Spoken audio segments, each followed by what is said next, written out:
Bonsoir à tous, il est 18h, mardi 6 avril. Merci de nous rejoindre pour le JT dans l'actualité ce soir. Entre 100 à 200 centres géants de vaccination s'apprêtent à accueillir des patients partout en France cette semaine. L'objectif, immuniser jusqu'à 50 000 personnes par semaine partout dans le pays. 2 de ces vaccinodromes se trouvent en Pays de Savoie, à Chambéry et La Roche-sur-Foron. Reportage dans un instant. Et puis notre série de la rédaction cette semaine nous emmène à la rencontre de 3 commissaires de police, 3 femmes à la tête des 3 circonscriptions de la Haute-Savoie. Reportage ce soir de Jean-Paul Crespi à Annecy avec le portrait de Fiona Maninck. Avec 40 000 tests positifs enregistrés chaque jour en moyenne en France, la situation sanitaire reste tendue. Un temps réfractaire au principe des vaccinodromes, le gouvernement a décidé de revoir sa copie toute la semaine. Au moins 1 à 2 grands centres devraient ouvrir dans chaque département du pays. Pour le mois d'avril, ce sont 1,4 million de doses qui seront livrées en Auvergne-Rhône-Alpes, soit 350 000 chaque semaine. Pour accompagner cette montée en puissance en Savoie, le centre de vaccination du Manège de Chambéry a été transféré ce mardi au sein de Savoie Expo. Grâce à 12 lignes de vaccination, plus de 700 personnes pourront se prémunir contre la Covid chaque jour. Pour l'heure, la structure pilotée par le service départemental d'incendie et de secours, les pompiers, est en phase de rodage. Plus d'explications avec ce reportage d'Emmanuel Jaude. Il était sur place ce matin. La campagne de vaccination s'organise en Savoie. Après avoir permis de prémunir 7200 personnes contre la Covid, le manège de Chambéry laisse donc la place au centre des congrès Savoie Expo, qui permet donc de gagner en efficacité, proposant jusqu'à 12 lignes de vaccination simultanées contre 6 auparavant. Donc on a déménagé, on était donc dans le secteur du manège et on voyait à peu près 250 usagers par jour. Et aujourd'hui, on va monter en charge jusqu'à 1000 par jour la semaine prochaine. Donc on est plusieurs corps de métier, donc le secteur administratif, le secteur santé, le secteur sécurité. Donc on travaille vraiment en collaboration, et ce qui permet d'avoir une organisation qui tient la route.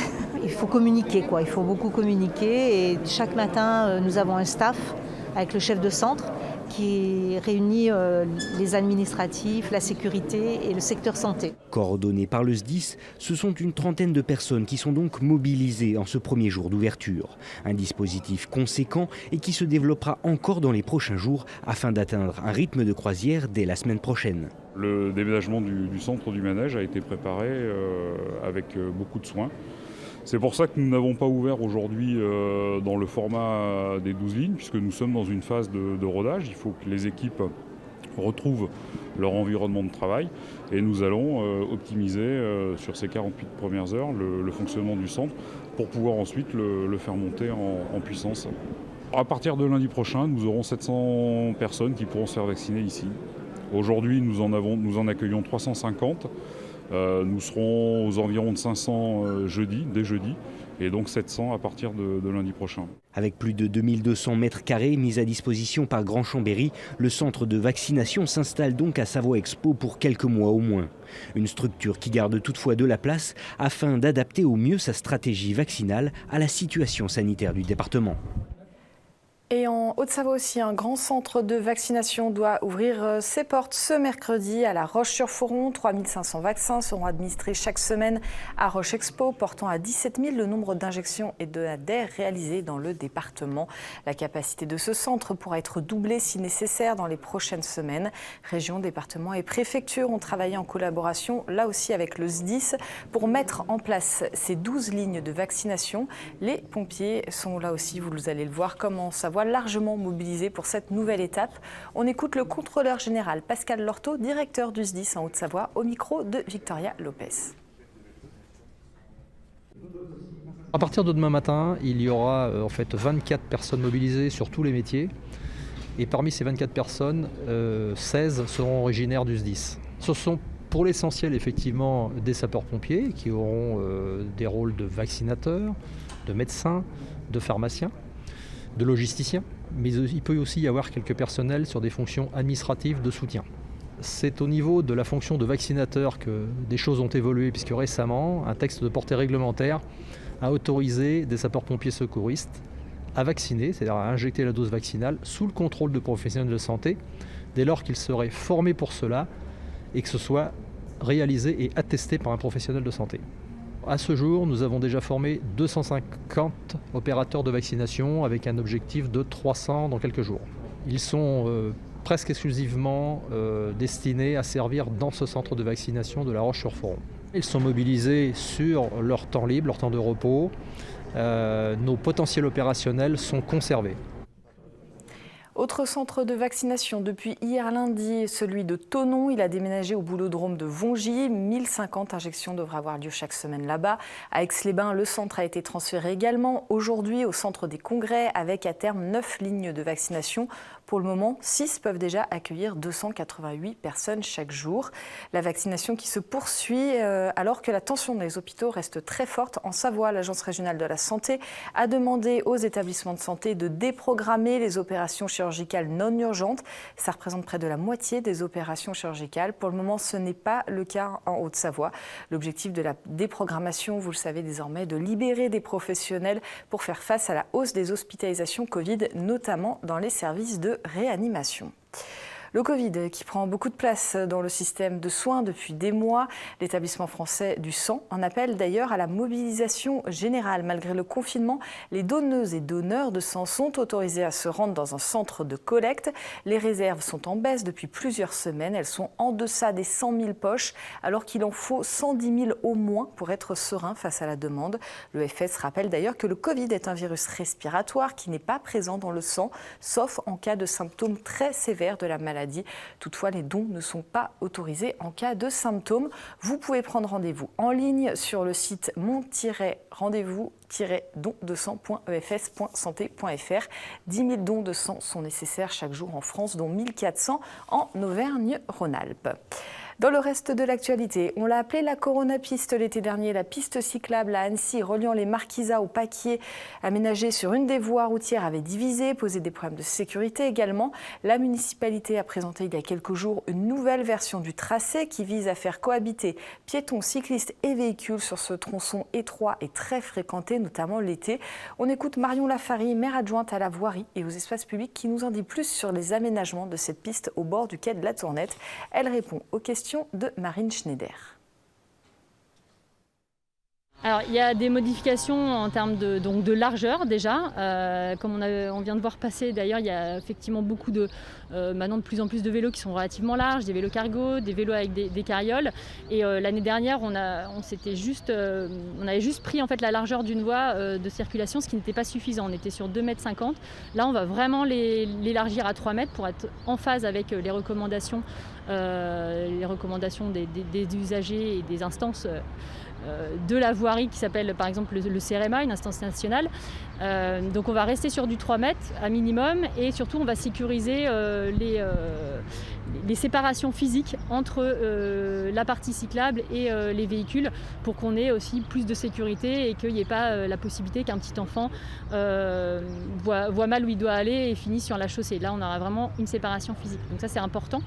Et il y aura aussi des feux de circulation qui seront beaucoup plus clairs. L'année dernière, c'est vrai que selon le sens où on venait, donc le sens nord-sud, les cyclistes ne voyaient pas bien les feux de circulation. Donc là, ça sera beaucoup plus visible et on aura, donc j'espère évidemment, une meilleure cohabitation et un meilleur respect des feux de circulation puisque les feux s'appliquent à tout le monde. Elle serait 35% de femmes commissaires en France aujourd'hui. Le département de la Haute-Savoie est divisé en 3 circonscriptions police et il se trouve que ces 3 zones sont depuis peu sous la responsabilité de 3 femmes. Jean-Paul Crespi les a rencontrées toutes les 3 pour partager une journée de leur quotidien. C'est notre série de la semaine. Ce soir, rencontre avec Fiona Manin, commissaire de la circonscription d'Annecy. Si les images d'Épinal retiennent que la police est un métier d'homme, Fiona Maninck espère en finir avec ces clichés appartenant à des temps révolus. Après 4 années en responsabilité dans une grande entreprise, elle a ressenti un irrépressible besoin de changer d'univers pour être en accord avec elle-même. Un congé sabbatique d'1 année lui permet de préparer le concours de commissaire de police. Le concours réussi, l'élève commissaire se forme pendant 22 mois à son futur métier. Pour son premier poste, elle est nommée commissaire adjointe de police en sécurité publique au commissariat d'Annecy en juillet 2019. Moi, je trouve que je suis mécano. Je dois être touche à tout et je dois résoudre les problèmes au fur et à mesure qu'on me les apporte. Donc voilà. Après, je sais qu'il y a beaucoup de gens qui disent on est capitaine de navire, etc. Mais on fixe le cap, mais c'est plus que ça. Il faut qu'on donne à nos équipages sur le terrain, à nos enquêteurs, les moyens de pouvoir agir. Sinon, on fixe des buts dans le vide. Donc c'est ça qui est le plus dur, c'est de fixer le cap et puis après de donner aux policiers les moyens de les atteindre. À 31 ans, elle gère aujourd'hui une équipe de 145 personnes. Au quotidien, elle veille à la dynamique et à la cohérence du groupe, à la coordination et à l'emploi raisonné des unités qui sont sous ses ordres, tout en s'assurant de l'évolution des dossiers de police judiciaire. Au moment de prendre la décision, il n'y a que vous qui pouvez la prendre. Donc des choix ne sont pas forcément faciles, sinon ce ne seraient pas des choix. Et effectivement, il faut l'assumer, et quand vous les assumez, vous êtes seul. Donc moi j'ai la chance, je suis adjointe, donc j'ai un chef qui m'appuie beaucoup et qui me conseille et qui est à mes côtés. Mais quand vous êtes commissaire, effectivement, il n'y a pas énormément de commissaires autour de vous. On est 4 sur le département. Donc voilà, il faut être autonome, il faut savoir se débrouiller tout seul, il faut trouver la satisfaction dans le métier au quotidien sans avoir forcément besoin d'une reconnaissance, parce que c'est pas un boulot où on va vous remercier beaucoup. Donc vous allez dégager, employer beaucoup d'énergie pour résoudre les problèmes, apporter des solutions.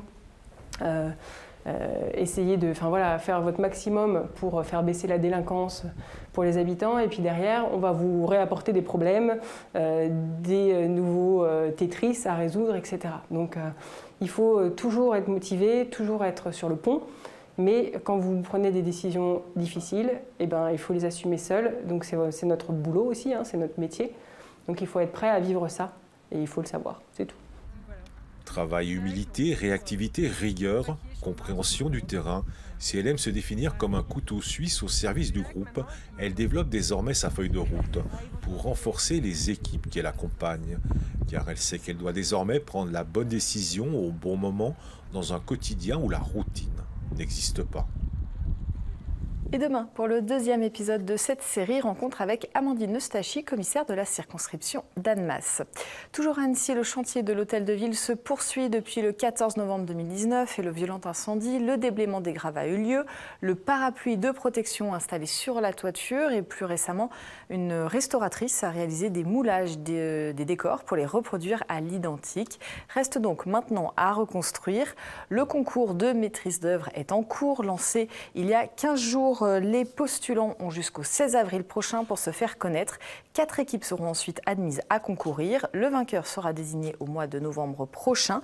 Le chantier de réhabilitation d'une durée de 2 ans devrait coûter 15 millions d'euros et s'achever fin 2024. Un mot de foot, on n'arrête plus le FC Annecy. Les Rouges ont battu Cholet 2-0 ce vendredi soir au Parc des Sports d'Annecy grâce à Miguel Alfarella et Omar Wadé, buteurs en deuxième mi-temps. Grâce à ce 3e succès de suite, le FC sort de la zone rouge et n'est plus relégable. Prochain match pour Annecy ce vendredi en Corse contre Bastia Borgo. Les théâtres sont fermés, mais le monde de la culture continue de se réinventer pour maintenir le lien avec son public. Bonlieu Scène Nationale continue de faire vivre la création malgré la crise sans précédent qui touche le secteur depuis plus d'1 an. Après Bonlieu hors les murs, la structure vient de terminer une tournée dans les établissements scolaires sur le thème de la danse.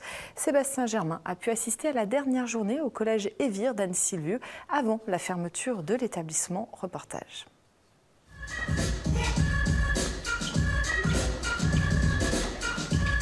Quand la génération Z du collège Évire d'Annecy-le-Vieux rencontre Olivier Lefrançois, danseur et chorégraphe spécialiste du hip-hop, cela donne Break Story, une conférence dansée sur cette musique née à New York dans les années 70. Ce qui m'a plu, c'est quand on a dansé. Quand j'ai vu les danseurs danser, ils nous ont montré les spécialités, enfin leurs spécialités professionnelles. On apprenait comment a commencé la danse, comment elle a fini, qu'est-ce qu'elle est devenue et comment ça a évolué. 1 heure durant, ces collégiens ont donc pu découvrir les origines de ce mythique genre musical grâce au savoir d'Olivier Lefrançois, mêlé au talent d'un DJ et de 2 danseurs. Ah ouais, c'est génial de pouvoir partager avec les petits. On a passé 3 semaines là avec Bonlieu merveilleuse où on a échangé et on a pu partager notre art. Et pour des danseurs en cette période, c'est vraiment exceptionnel. Ils sont fascinants, les enfants. Il y a un travail à faire sur l'inhibition. On est beaucoup dans les danses performatives et on perd l'idée d'une danse d'accueil ou d'une danse d'échange ou Et donc s'ils ne sont pas performants, ils ont du mal à se montrer. Et c'est aussi que l'image, elle devient plus importante que la sensation.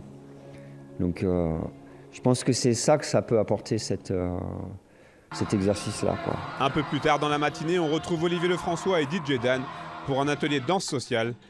Une expérience corporelle très vite assimilée par les collégiennes présentes et complètement désinhibée. On a dansé, on a rigolé, on a crié, on a monté sur des chaises. C'était drôle.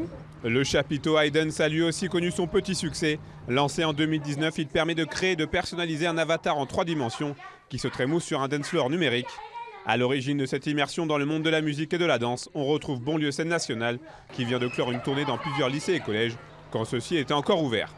Ça s'est très très bien passé. Voilà, on a des super retours de tous nos partenaires, à la fois des artistes, des jeunes et puis aussi des enseignants voilà, qui ont pu enfin proposer quelque chose pendant cette année où c'était assez compliqué au niveau des interventions. Quand on vient voir les jeunes, c'est important aussi pour nous de compléter cette expérience numérique avec du réel et notamment pendant cette année où on est quand même privé de tout le spectacle vivant. Des danseurs, un chorégraphe, un DJ, autant d'acteurs du monde de la culture touchés par la crise actuelle et qui ne demandent qu'une chose, pouvoir revivre normalement de leur création artistique.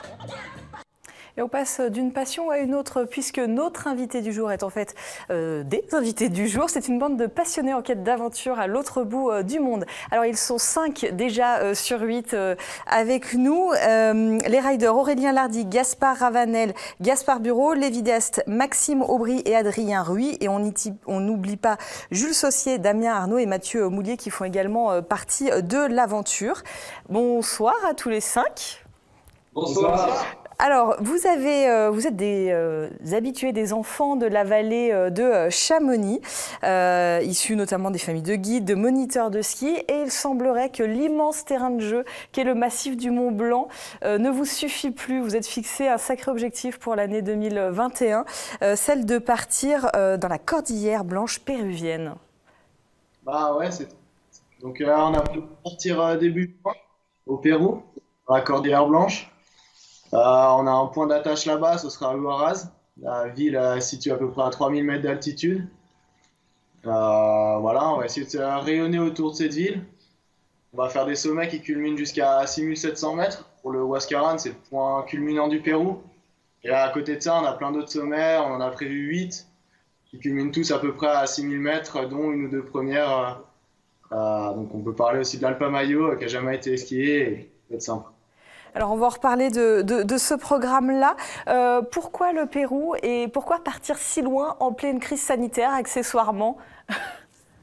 Alors, le Pérou, c'est une suite assez logique par rapport à la chance qu'on a de vivre dans le massif du Mont Blanc et dans ses alentours.